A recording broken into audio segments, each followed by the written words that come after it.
The Strait of Hormuz has been effectively closed since late February 2026. That is not a headline from a drill scenario.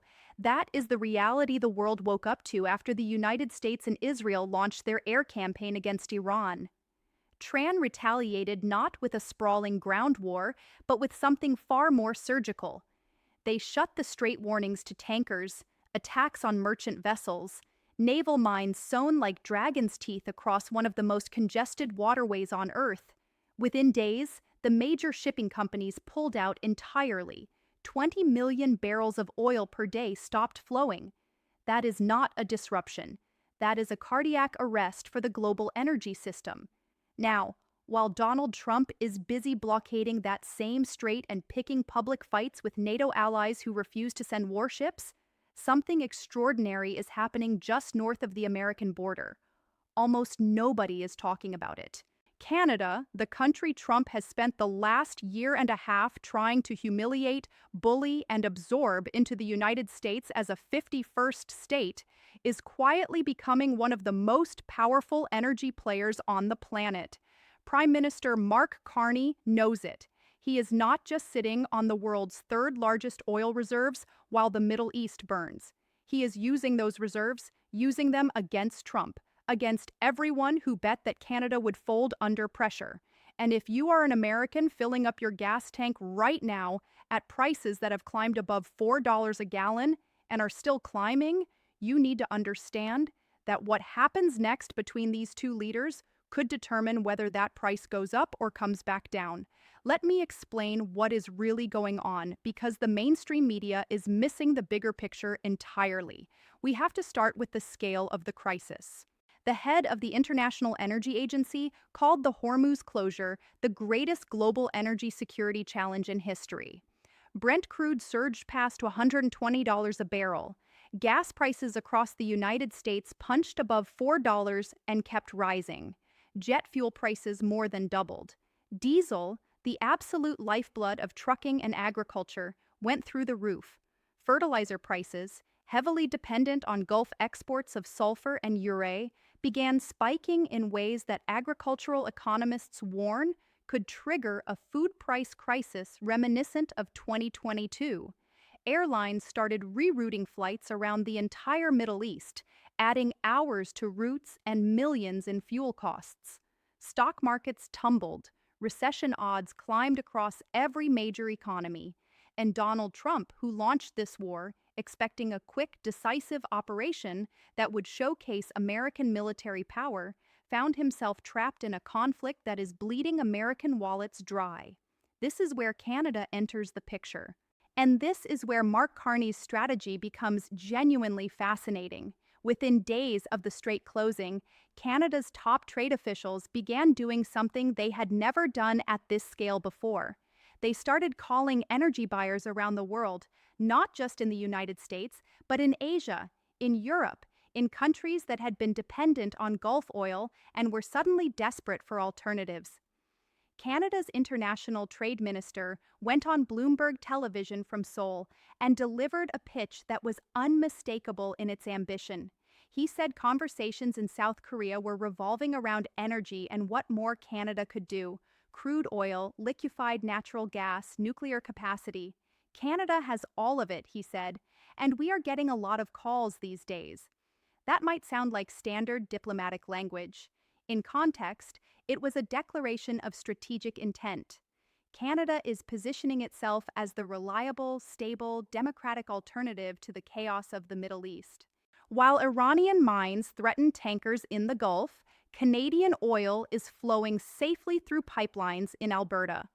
While Russian energy remains tainted by sanctions in the war in Ukraine, Canadian energy comes with none of that baggage. And while American oil producers are also benefiting from the crisis, there is a crucial difference. Canada is using this moment not just to make money, but to build long-term relationships that will reduce its dependence on the United States. And that is the part that should worry Washington. Here is the strategic problem Trump created for himself, and he does not fully grasp the implications yet. For decades, the United States has been Canada's overwhelmingly dominant energy customer. Roughly 99% of Canadian oil exports go to a single country, the United States. That kind of dependence has always been a source of American leverage. If Canada steps out of line, Washington can threaten to restrict imports or impose tariffs on energy, and Ottawa has nowhere else to send its oil. Trump exploited that leverage relentlessly. He slapped tariffs on Canadian energy. He threatened to raise them further. It used Canada's energy dependence as a cudgel to force concessions on everything from dairy markets to digital streaming regulations. The assumption was always that Canada was trapped, that it had no alternative. But the Hormuz crisis is rewriting that equation in real time. Suddenly, the world does not have enough oil. Countries that never considered buying Canadian crude are now desperate for it. Japan, which gets 70% of its Middle Eastern oil through the Strait of Hormuz, is scrambling for new suppliers. South Korea is sending special envoys to secure alternative energy sources. European nations that relied on Qatari LNG are watching their supply contracts crumble under force majeure declarations. And Canada, with the third largest proven oil reserves on Earth, is sitting in a position of extraordinary strength. Now, there is a problem, and this is the frustrating irony that has haunted Canadian energy policy for decades. Canada cannot fully capitalize on this moment because it does not have enough pipeline capacity to get its oil to global markets. The Trans Mountain Pipeline, the only major pipeline carrying Canadian oil to the Pacific coast, is already operating at 91% capacity. There is no room to dramatically increase exports to Asia. The dream of building a pipeline from Alberta to the coast of British Columbia has been strangled for years by environmental opposition, Indigenous rights disputes, and political gridlock. The Keystone XL pipeline, which would have carried even more Canadian oil to American refineries, was killed by President Biden on his first day in office and never revived. So, Canada has the oil. The world wants it, but Canada cannot get enough of it to market. It is like having the biggest well in the desert and no bucket large enough to carry the water. And yet, even with these constraints, the political and strategic dynamics have shifted enormously in Carney's favor. Here is why the Hormuz crisis has done something that no amount of Canadian rhetoric or diplomatic pressure could ever have achieved on its own. It has proven in real time, with real consequences, measured in dollars at the gas pump and dollars on the grocery shelf, that the world's dependence on Middle Eastern energy is a catastrophic vulnerability, and it has forced a question that energy strategists have been asking for years into the center of the political conversation. Why is Canada not doing more to become a global energy superpower? Carney is leaning into that question hard. His government has started talking about energy security as a pillar of Canadian foreign policy, not just an economic interest, but a strategic weapon. The argument is straightforward and powerful.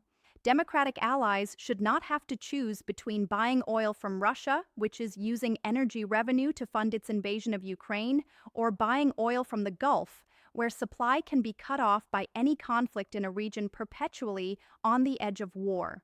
Canada offers a third option: stable governance, strong environmental regulations, geographic proximity to both American and Asian markets through the Pacific, and reserves that could last for generations.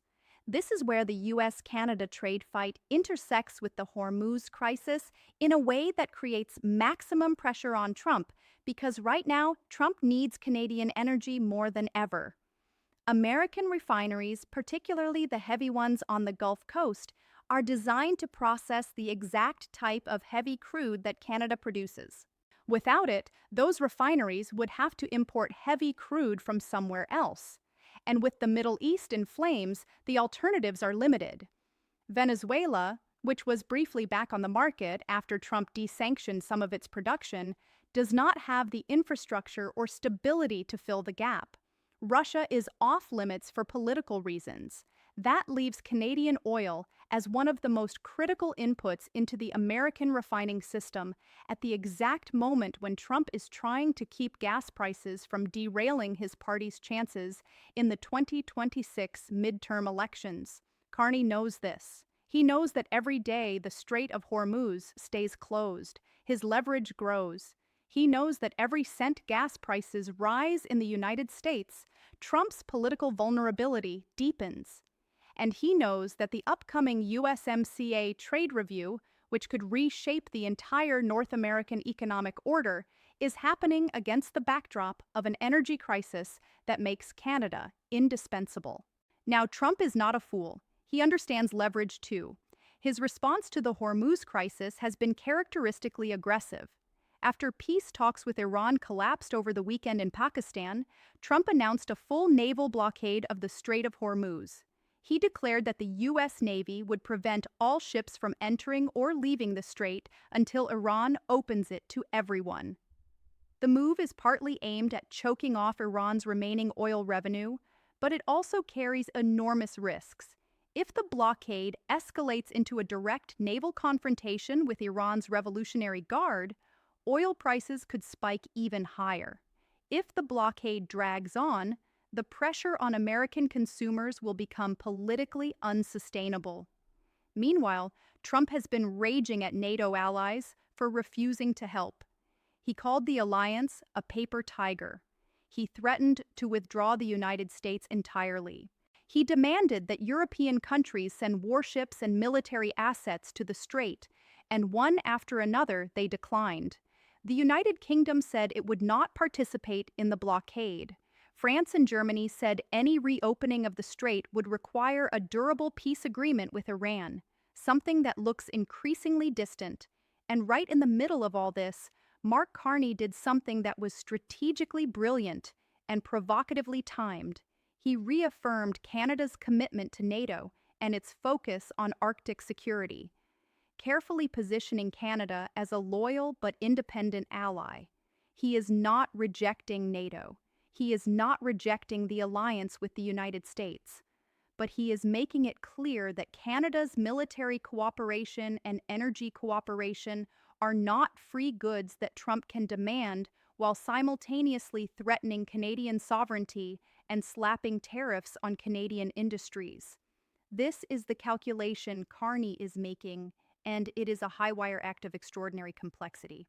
He is betting that the combination of the Hormuz crisis, Trump's political vulnerability on gas prices, the USMCA review, and Canada's irreplaceable role in American energy supply gives him enough leverage to negotiate a fundamentally better deal for Canada, not just a trade deal, a new kind of relationship where Canada is treated as a genuine partner rather than a colonial resource to be exploited.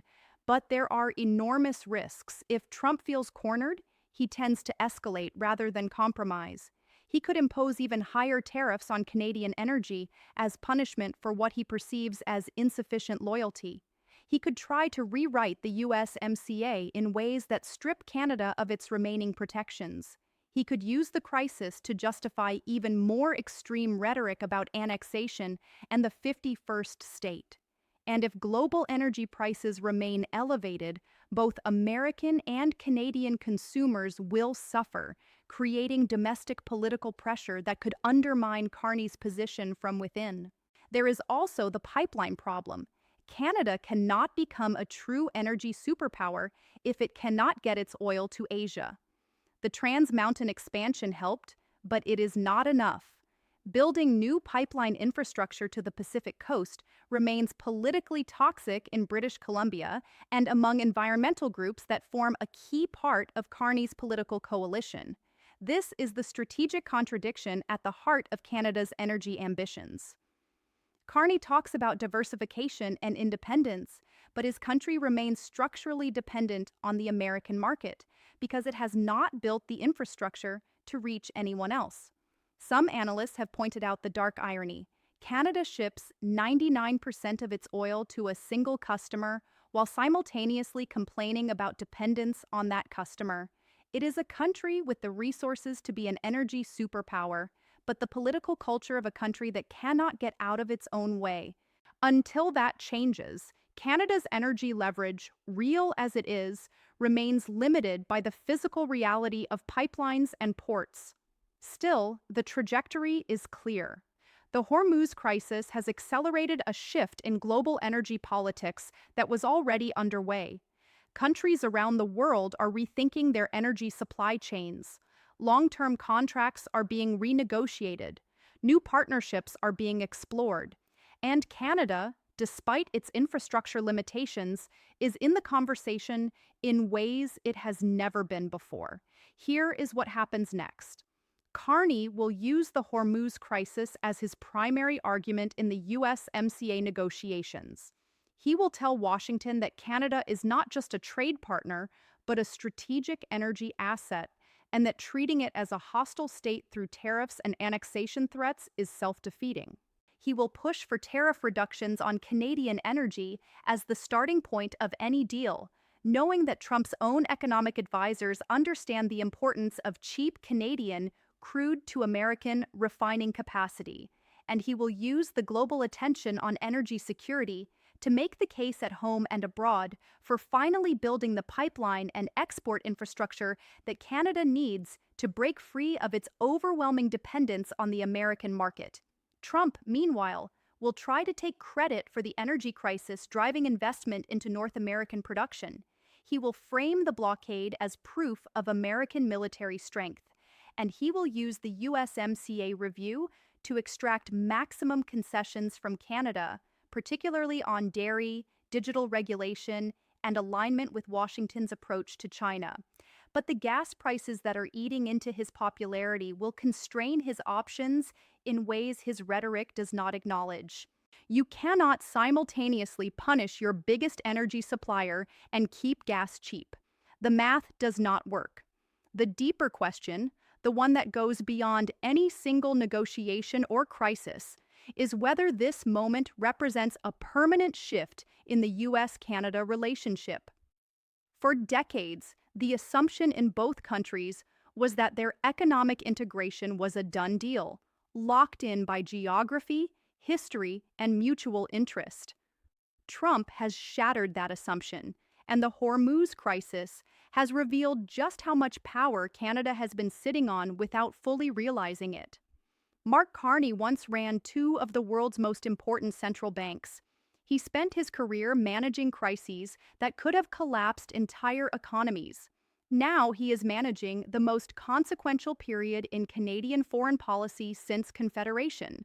Whether he succeeds or fails will depend on whether he can turn this moment of unexpected leverage into lasting structural change, or whether it slips through Canada's fingers the way so many energy opportunities have before.